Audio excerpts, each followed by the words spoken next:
All right, everybody, welcome back to Bleach Brave Souls, and we have some information today that was data mined by Soldex from bbssimulator.com. And the information we have is that the movie characters, the Bleach movie characters from a couple of years ago, are being re-released in game. These characters, we haven't seen them for a very long time, so this is, kind of a big deal, I guess, but not really, because the characters are kind of old and underpowered now. But if you're a collector or just someone who likes these characters, this is a rare opportunity to pick up these units. So apparently, from the information we have, we're going to get 2 step-up banners featuring all the movie characters, and we're also going to get 2 purchasable tickets. Now, I don't know the release dates of every banner or the exact units that are going to be in each banner and ticket. That information should be rolling out in game in the next few weeks or days. I don't know for sure, guys, but we do know that the first purchasable ticket will be out on May 20th.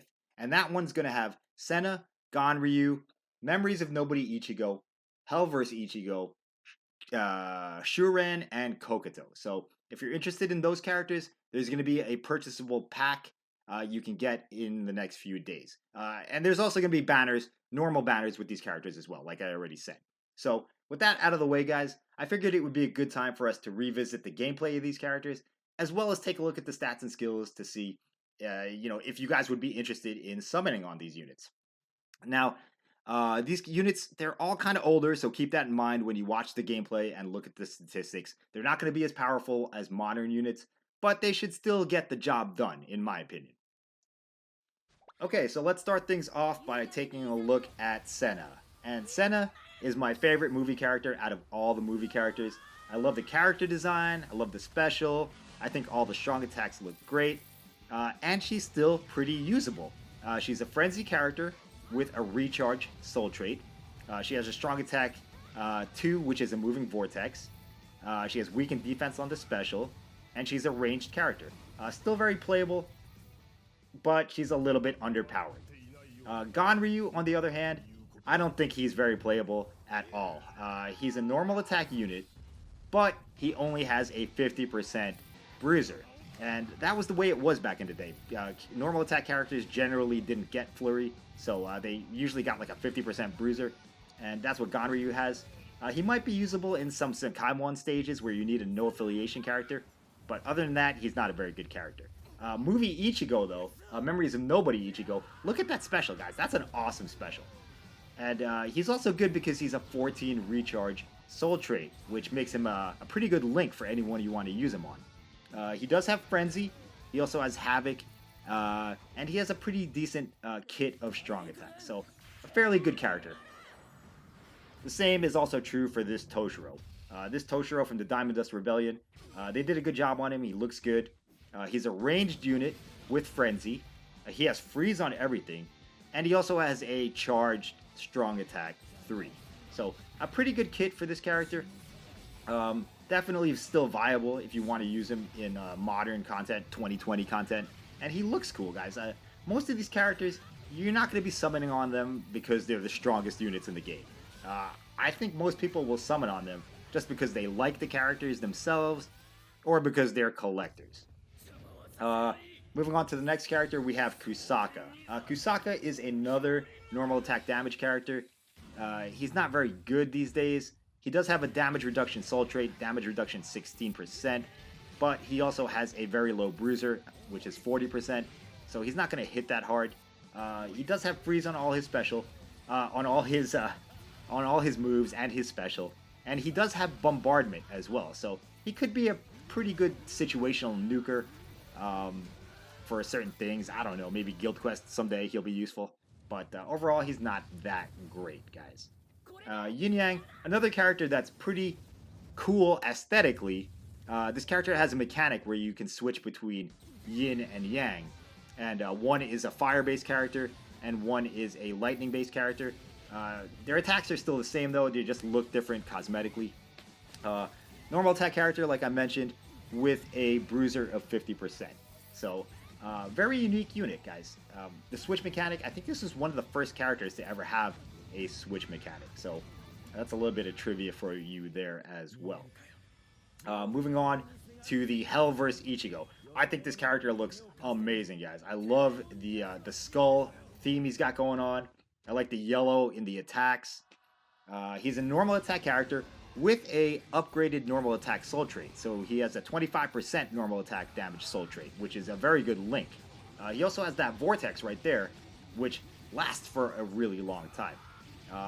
Once again, he's got a very low bruiser like the other normal attack characters we've looked at. His bruiser is only 50%, so he's not going to hit as hard as a 2020 character. But still a very cool unit, still very playable, and definitely worth adding to your collection. Next on the list, looks like we have Shuren. Excuse me, guys. Forgot his name. I don't know why he's shooting fire arrows at himself in the special, but this is a hybrid character, a pure hybrid character, guys. Look at his stats. He's got 700 attack and 700 SP. No flurry or frenzy because he's hybrid, obviously. He does have bombardment, however, which kind of makes up a little bit for the lack of damage, but not very good overall, guys. Bruiser 20%, Berserker 40%. He does have fire on all his attacks, though, and he is fire immune. Moving on to Kokoto. Kokoto, actually, I think is still pretty good. You can still use this character today and be pretty effective. He's a recharge character. He does have Frenzy as well. And his kit, his strong attack moves, are pretty strong. He also has a weakening effect on his strong attack 3 and paralysis on his special. So his mechanics are still solid, guys. And he's still a very good option for a Soul Reaper killer in the speed attribute. He's also classified as no affiliation, which makes him, I think it'll make him useful in some of the Senkaimon stages. You know who this is. Dark Rukia, K-Lab. Dark Rukia. Dark Rukia, I was very disappointed in this character when she came out.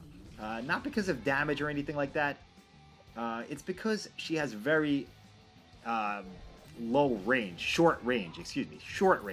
Her strong attacks just don't hit a large portion of the screen. So it's kind of like annoying to use her, but she does look cool. She's Dark Rukia, so that gives her points as well. She has a charge attack on her third strong attack, weakening on everything. So, I mean, you might like her. I just don't like the lack of range on that character. Kisuke, now this character is a normal attack ranged unit, but he has a stamina recovery soul trait. So, I know a lot of people don't like that soul trait. It is useful, however, when you're doing co-op or any kind of solo play or autoing, because it heals you between stages. So it's kind of a useful soul trait, but it does nothing to increase his damage.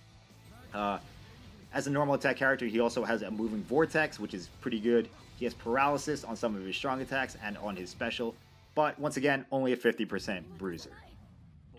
This character, Homura and Shizuku. Another character with a switch mechanic. And the unique thing about their switch mechanic, guys, is that one of the characters is melee and the other character is ranged. So I don't think there's another character like this one in the game. It's a normal attack unit primarily, weakening on everything. So it's a very special character. No affiliation classification as well. Can be useful in Senkaimon. But damage-wise, like, the damage isn't going to be up to the levels of the new characters that are coming out now. I know I keep repeating that, guys, but I feel I need to emphasize that for people that might not know about it. Especially new players. They see these characters and they were like, oh, wow, they look so cool. But then they'll find out that they're a little bit weaker than, the other characters that we're getting today. All right, so I guess that's about it for this video. Thanks for watching, everyone. That's a quick overview. I know I didn't go into much detail on each character. Basically, I think you should approach these banners as a collector. So if you like the characters and aren't too concerned about how strong they are, then they're definitely going to be worth a few multis. All right, they don't come out that often, so if you do want a character from the movies, this is your time to get one. Thanks for watching, everyone. Let me know what you think, and I'll see you in the next video. Bye-bye.